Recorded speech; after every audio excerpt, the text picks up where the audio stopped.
खुलासा आपको मालूम हुआ कि नहीं आप समलैंगिक हैं? क्योंकि जब आप पुरुष की भांति हैं तो सब लोग आपके घर परिवार के तो बचपन से आपको पुरुष ही समझते थे कि पुरुष हैं, लड़के हैं, लड़का हैं। लेकिन बाद में आपने पुष्टि किया होगा ना उनको बता के कि नहीं मैं समलैंगिक हूँ, तो आपको कभी ये मालूम हुआ कि नहीं मैं समलैंगिक हूँ, और आप कैसे कह सकते हैं कि आप समलैंगिक हैं?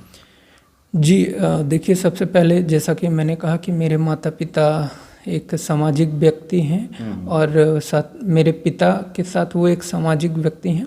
मैंने उनको बताया।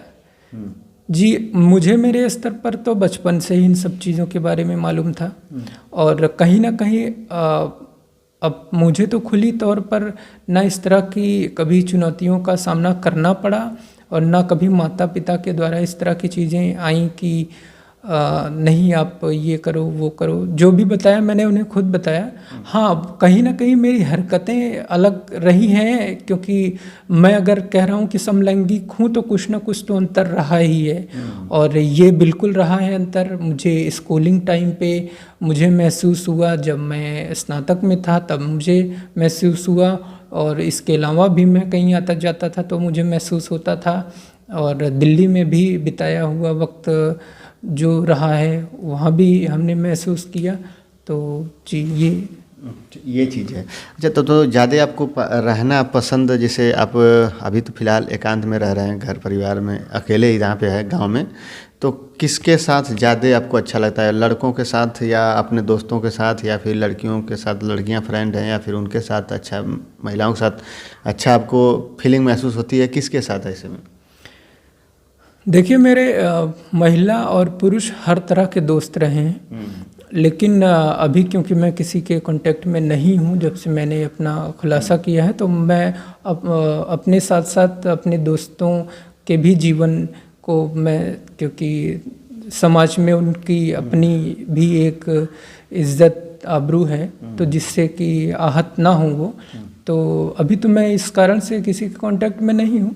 लेकिन जी बिल्कुल मेरे महिला और पुरुष दोस्त रहे हैं, लेकिन जैसा कि सामान्य दोस्त होते हैं उनकी, बाकी इसके अलावा उनकी अपनी निजी ज़िंदगी रही है।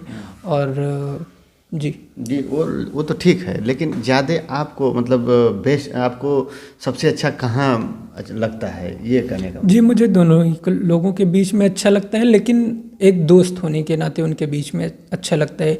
लेकिन रोमांस अगर जिसे हम कहें, क्योंकि लव की भी बहुत सारी परिभाषाएं होती हैं, प्यार की बहुत सारी परिभाषाएं होती हैं।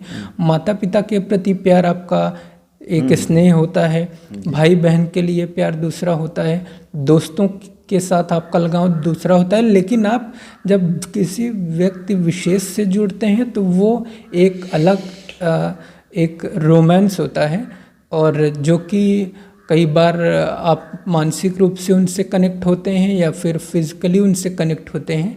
तो मेरी ज़िंदगी में तो क्योंकि मैं इन सब चीज़ों को बहुत ज़्यादा वरीयता नहीं देता हूँ। वो चीज़ तो अलग है, लेकिन जैसे मैं पसंद आपकी हंसी मजाक बैठना उठना ज़्यादा, जैसे हम लोग हैं या फिर कोई भी हो, अक्सर देखे होंगे कि नहीं, कोई दोस्त लड़का होता है तो 10 दोस्तों के साथ मिलकर कहीं हंसी मजाक गप्पा सप्पा, वो करने का मतलब? जी बिल्कुल। जब मैं, जैसा कि मैंने बताया कि अभी मैं अपने दोस्तों के कांटेक्ट में नहीं हूँ, और जब मैं दोस्तों के साथ रहता था तो मैं बिल्कुल वो जीवन का हिस्सा रहे, साथ में घूमना टहलना, मस्ती मजाक, दुकान पर खाना, मैच खेलना, और ऐसी बहुत सारी एक्टिविटीज़ रही हैं मेरे जीवन में, जिसमें कि मैंने दोस्तों का जीवन, जो एक मित्रवत व्यवहार होता है, वो मैंने खुलकर जिया है। अच्छा, उनका आपके प्रति, दोस्तों का और आपके रिलेटिव लोगों का ये कैसा व्यवहार मतलब आपके प्रति उनका रहता है?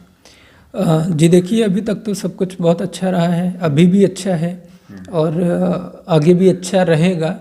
और लेकिन जब से मैंने अपने बारे में खुलासा किया है, बहुत सारे लोगों को जानकारी है, बहुत सारे लोगों को जानकारी नहीं है, लेकिन वो अब भी मुझे वैसे ही ट्रीट करते हैं कि मैं उनकी नज़र में एक बेटा हूँ, एक भाई हूँ, किसी के लिए एक जो, क्योंकि बेटा भाई हूँ तो वो मुझे उसी दृष्टि से देखते हैं। और क्योंकि मैंने खुद ही लोगों से दूर कर लिया है, और क्योंकि मुझे एक वक्त आया जब मुझे लगा कि नहीं, दुनिया में सबसे पहली चीज़ जो मेरे अपने लिए है वो मेरा मानसिक स्वास्थ्य है। तो उसके बाद ही मैं शायद किसी रिश्ते को निभा पाऊँगा, किसी के लिए मैं बेटा बन पाऊँगा, किसी का भाई बन पाऊँगा। तो मैंने खुद को दूर कर लिया है लोगों से, लेकिन वो दूरी केवल इसलिए ताकि मेरा अपना जीवन अपने हिसाब से चले और लोगों का जीवन उनके अपने हिसाब से चले। समाज का भी कुछ सुनने को मिलता होगा, क्योंकि अब जैसे आप कह रहे हैं बड़ा अपने आप को संभालना पड़ता है, जो कि मेरे हरकतों से लोग जान जाते हैं, तो हरकतों को बहुत संभालना पड़ता है आपको। तो अभी कुछ भी कितना भी छिपाएंगे लेकिन वो तो सामने आ ही जाता है। तो इसमें समाज जो और पब्लिक है, जनता इधर उधर देखती होगी, तो उनका क्या कभी कुछ सुनने को ऐसा? देखिए, किसी व्यक्ति विशेष तो कि अभी तक टिप्पणी नहीं रही है, लेकिन देखिए क्योंकि ये समाज है तो कुछ तो लोग ज़रूर कहेंगे, लेकिन मैं इन सब बातों पर ध्यान ही नहीं देता हूँ। और कई बार चीज़ें मुझे बहुत ज़्यादा प्रेशराइज होती हैं मेरे लिए, तो मैं उन्हें किसी न किसी तरीके से अपने स्तर पर झेलता हूँ और फिर उसके लिए कोई ना कोई निदान ढूंढता हूँ। जी, बहुत ही अच्छा। बाकी जैसे मैं अभी तो आपकी उम्र 28 से 30 साल हो गई है, तो अब तो रोज़गार की भी ज़रूरत है। तो आप क्योंकि अब 18 साल के बाद ही कुछ लोग रोज़गार के लिए भाग दौड़ करना शुरू कर देते हैं। तो अभी आप 28-29 साल के हैं, तो आप रोज़गार के लिए कभी कहीं गए शहर में, या फिर किसी और काम से कहीं इधर उधर गए होंगे, तो वहाँ का थोड़ा एक्सपीरियंस बताइए। जी, रोज़गार के लिए मैंने जैसा कि मैंने बताया कि जिस कारण से मैंने अपना खुलासा किया कि मैं एक समलैंगिक हूँ, तो इसके क्योंकि मैं रोज़गार के लिए कभी बाहर नहीं गया था, लेकिन हाँ, जब मैंने ये समझा कि मैं एक समलैंगिक हूँ, तो मैंने बाहर काम किया है, बहुत सारे होटल्स में किया है, बहुत सारे रेस्टोरेंट्स में किया है, डेली वेज पर काम किया है हमने। कई बार मुझे पैसा मिलता था, कई बार पैसा नहीं मिलता था। तो लेकिन क्योंकि वो मैं जीवन घर से बाहर गुजार रहा था, तो वो उस तरह का जीवन रहा है। बाकी जीवन को चलाने के लिए कोई ना कोई आय का होना बहुत ज़रूरी है, और मेरी अपनी खुद की भी ज़िंदगी में ज़रूरी है। तो अभी मैं उसके लिए प्रयासरत हूँ, और जी, भविष्य में ज़रूर कुछ अच्छा होगा। जी, अच्छा, इसके पहले आप शायद मैं अब ये बात हो रही थी, या सुना शायद कि आप थोड़ा संत जीवन भी गुजारे हैं। जी, संत जीवन में मैं होकर आया हूँ। संत जीवन एक बहुत ही अच्छा जीवन होता है, और इस दौरान मैंने भारत के तकरीबन बहुत सारे आश्रमों में अपना समय गुजारा है, और बहुत सारे संत गुरुओं के सानिध्य में अपना समय बिताया है, और बहुत सारी चीज़ों को सीखा है वहाँ पर। लेकिन क्योंकि संत जीवन ही अपने आप में एक बहुत अच्छा जीवन होता है, बहुत पूजनीय जीवन है, और इसलिए वो कुछ चीज़ें संत जीवन की ऐसी हैं जो मेरे अपने समझ के परे हैं। तो क्योंकि मुझे ऐसा लगता है कि अपने स्तर पर, क्योंकि संत जीवन भी उनका अपना एक, जो कि धर्म का अपना एक, हर चीज़ का अपना एक संविधान जिस तरीके से हम कह सकते हैं, तो संत जीवन के भी अपने नियम कानून होते हैं, उनका अपना एक दायरा होता है, एक संविधान होता है।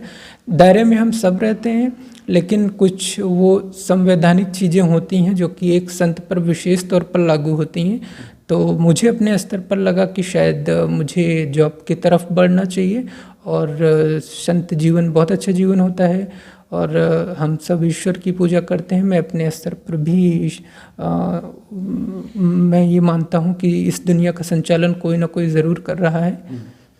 अच्छा, ये आप तो पूरा मतलब अपने इतिहास जीवन परिचय बता दिए हैं, लेकिन जो आपकी शिक्षा है उसमें लग रहा है कि आप तैयारी किसी ऊंचे लेवल की कर रहे थे, और फिर आप नर्वस हो गए हैं, ऐसा लग रहा है। क्योंकि आप छोड़ के बिल्कुल आप अपने आप को समलैंगिक मान के, और आप ये सोच रहे हैं कि मुझे कहीं कुछ सफलता नहीं मिलेगी, इस हिसाब से बैठ गए। तो रोज़गार, सरकारी नौकरी में क्या अवसर नहीं है इस चीज़ का, आप जो तैयारी कर रहे हैं? और किस चीज़ की तैयारी कर रहे थे अभी?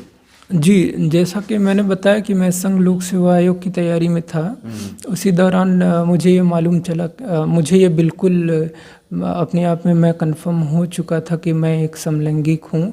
और फिर ऐसा होने के बाद मुझे लगा कि अब मैं क्या करूं। मैं बहुत परेशान रहा इसको लेकर, क्योंकि रहूं भी क्यों ना, क्योंकि ये एक मेरे अपने स्तर पे ऐसी चीज़ थी जिसको कि व्यक्ति विशेष ही समझ सकता है जो इन चीज़ों से गुजरता है। तो ये चीज़ें थी इस तरह की। और फिर तैयारी, जैसे अभी आप जॉब को लेकर तैयारी इसमें जी हाँ, यूपीएससी की तैयारी देखिए, उस वक्त तो मैं केवल आईएएस बनने के लिए कर रहा था तैयारी, लेकिन मुझे लगता है अब तो, हालांकि मुझे आईएएस नहीं बनना है, आईएएस मुझे अब नहीं बनना है, लेकिन हाँ मुझे उस पढ़ाई से बहुत लगाव है और उस पढ़ाई को मैं जारी रखना चाहता हूँ। और क्योंकि वो पढ़ाई न केवल कलेक्टर बनने के लिए ज़रूरी है बल्कि एक अच्छा इंसान बनाती है आपको। तो मुझे लगता है कि उस पढ़ाई की उपयोगिता मेरे अपने जीवन में बहुत ज़्यादा है। तो क्यों, मतलब क्यों नहीं आप उससे जो है आईएएस की जैसे करें, केवल पढ़ाई से महत्व है और उस जॉब से नहीं? ऐसा इसलिए है क्योंकि जैसा कि मैंने ये कहा कि मेरे अपने स्तर पर मैं, क्योंकि अब आईएएस की तैयारी विशेष तौर पर आईएएस बनने के लिए नहीं कर रहा हूँ, क्योंकि ज्ञान कभी भी बेकार नहीं जाता है। ज्ञान कहीं ना कहीं आपको बहुत अच्छा बनाता है। और ये क्योंकि जो यूपीएससी का अपने आप में ही सिलेबस है, जिन लोगों को पर जो इन चीज़ों से रूबरू होंगे उन्हें मालूम होगा कि ये किस तरह की चीज़ें हैं, और न केवल आईएएस बनने के लिए बल्कि आपको एक अच्छा इंसान बनाती हैं और कहीं ना कहीं आपके आय का स्रोत भी बहुत अच्छा बनाएंगी। आप किसी भी क्षेत्र में रहें, वो आपके व्यक्तित्व में निखार आएगा, आपके आय के स्रोत में निखार आएगा। तो लेकिन वो आप जैसे अभी कह रहे थे कि मैं अब तैयारी नहीं करूंगा और केवल अपने मतलब शिक्षा के लिए बस पढ़ाई करूंगा, तो कह रहे थे कि उसमें मौका नहीं मिल सकता है हमको वहाँ पे, उसमें ऐसा है, ऐसा क्या है? देखिए, क्योंकि ये एक भारतीय परिवेश में इसको सामाजिक रूप से उतनी अच्छी नज़र से नहीं देखा जाता है। तो और ब्यूरोक्रेसी में, क्योंकि अपने आप में ही वो जो चीज़ें होती हैं बहुत ही जिम्मेदारी का पद होता है और बहुत सारी चीज़ें होती हैं, आपको ग्राउंड लेवल पर जाके चीज़ों को निपटारा करना होता है। और तो मुझे ऐसा लगता है कि मेरे स्तर पर थोड़ा कठिन है उन चीज़ों की तैयारी में विशेष तौर पर घुस पाना। अच्छा, ये एक चीज़ बताइए, तब क्या ये समलैंगिक के लिए अलग से कोई रोजगार के लिए अवसर देना चाहिए, या फिर उनके लिए आपके हिसाब से क्या सरकार की तरफ से या फिर समाज की तरफ से क्या योगदान होना चाहिए आप लोगों के लिए? देखिए, योगदान की बात करें तो इसमें क्योंकि ये दुनिया एक खुला बाज़ार है, किसी का रोक टोक नहीं है, कोई कहीं भी जॉब करे, कुछ भी करे। लेकिन कई बार क्या होता है कि सामाजिक जो कारण बनते हैं वो एक ऐसी चीज़ है जो कि हमें एक समलैंगिक होने के नाते कई बार बहुत सारी दिक्कतों को झेलना पड़ता है। तो मुझे लगता है कि इसमें एक पारदर्शी समाज का होना बहुत ज़रूरी है, और न केवल एक समलैंगिक के लिए बल्कि एक अच्छे समाज के लिए, एक अच्छे राष्ट्र के लिए। तो लोग, ऐसे लोगों को, उनका जो भी जीवन है उनका अपना व्यक्तिगत जीवन है, किसी एक बात के आधार पर किसी व्यक्ति के पूरे व्यक्तित्व का मूल्यांकन नहीं किया जा सकता है। इस बात को ध्यान में रखते हुए थोड़ा आप उन पर विश्वास रखें, तो वो भी अपने स्तर पर आपको ये ज़रूर बताएंगे कि जीवन जीने की कला कैसे होती है। बहुत सारी बातें हुई, और अगर आप लोग का भी कोई क्वेश्चन होगा तो कमेंट में ज़रूर बताइएगा। मैं फिर से शशांक भाई साहब से मिलूंगा, शशांक पांडे जी से, और फिर इनसे आपके कमेंट के हिसाब से मैं सवाल करूंगा। जो भी आपके सवाल होगा मैं इनसे जानने की कोशिश करूंगा, और ये भी आप लोग के सवालों का जवाब देंगे। उससे जानना चाहेंगे कि आप जो है अपने तरफ से अपने जो दर्शक हैं उनको क्या अभी कुछ कहना चाहते हैं, अलग से कुछ सोच समझ के रखे हुए हैं कि मैं पब्लिक से जब रूबरू होऊंगा तो कुछ अपना संदेश होगा उनको देना होगा, या फिर आपके जैसे और लोग जो हैं वो सब दर्शक बंधु बन के बैठे हुए हैं, तो उनको आप अपने तरफ से क्या संदेश दे रहे हैं अभी? जी मैं सामान्य जनजीवन को भी संदेश देना चाहूँगा, और विशेष रूप से जो मेरे अपने समुदाय के लोग हैं, मैं उनको भी ये कहना चाहूँगा, अगर आप में से कोई ये वीडियो देख रहा है तो देखिए, ये जीवन जो है तमाम तरह की मुश्किलें आएंगी आपके जीवन में, लेकिन वो उन मुश्किलों से जब आप लड़ते हैं तो आप मानसिक रूप से बहुत ज़्यादा सशक्त होते हैं। और जब आप सशक्त होते हैं तो आप का हौसला जो होता है वो खुद अपने आप में ही बढ़ता जाता है, और आप एक सकारात्मक ऊर्जा से घिर जाते हैं, और इस तरह से आप एक बहुत अच्छा उदाहरण बनते हैं अपने आप में। और लोगों के लिए मैं ये कहूँगा कि लोग थोड़ा से मौका दें समाज में उतर के काम करने का। लोगों पे मौका दिया भी जा रहा है, बहुत जगह मैंने देखा, और तो लोग पारदर्शिता की तरफ बढ़ें। और ऐसे लोगों को मैं ये कहना चाहूँगा कि आप को ये ज़रूर सोचना चाहिए, हालांकि हर व्यक्ति की अपनी स्थिति होती है, वो किन स्थितियों में है, किन परिस्थितियों में है, लेकिन हम सबकी दिक्कतें लगभग एक जैसी होती हैं। तो इस चीज़ को दरकिनार ना करें, और खुद को एक जिम्मेदार राष्ट्र का जिम्मेदार नागरिक माने, एक समाज का जिम्मेदार नागरिक माने, और कुछ ऐसा करने का प्रयास जरूर करें जो कि आपके द्वारा समाज में एक अच्छा संदेश दे। देखिए, अभी ये बहुत बड़ी समस्या है। एक तरह से अगर कहा जाए, सोचा जाए, समझा जाए तो बड़ा नॉर्मल जैसा लगता है कि समलैंगिक है तो क्या हुआ, उससे कोई दिक्कत नहीं। लेकिन अभी जिस दौर में ये गुजर रहे हैं उसे शायद अब यही समझ सकते हैं। लेकिन अगर आप इस जगह को, इनके फीलिंग को अगर आप महसूस करेंगे कि पुरुष होते हुए महिला का दर्द और महिला होते हुए पुरुषों का दर्द, तब शायद आपको अनुभव हो जाएगा कि आखिर में समलैंगिक का दर्द होता क्या है। सही है सर जी? जी बिल्कुल कह रहे हैं। देखिए, कई बार लोग ऐसे लोगों का मजाक बनाते हैं, जो कि बहुत ज़्यादा गलत बात है, क्योंकि वो एक इंसान है, और अगर मजाक एक दायरे तक अच्छा लगता है, मजाक ही रहे तो अच्छा है। मजाक के नाम पे लोगों को चिढ़ाना बंद करें लोग, और लोगों का भी ये दायित्व है कि वो खुद को जिम्मेदार माने और कुछ अच्छा करने का प्रयास करें। और जब आप अच्छा करेंगे तो लोगों का विश्वास खुद ब खुद बढ़ेगा। और मेरे जैसे जो मेरा समुदाय है, जैसा कि समलैंगिक, तो LGBTQ कम्युनिटी को बहुत ज़्यादा ताकत मिलेगी इस चीज़ से, और वो एक अच्छे समाज के निर्माण में अपनी भूमिका निभाएंगे वो।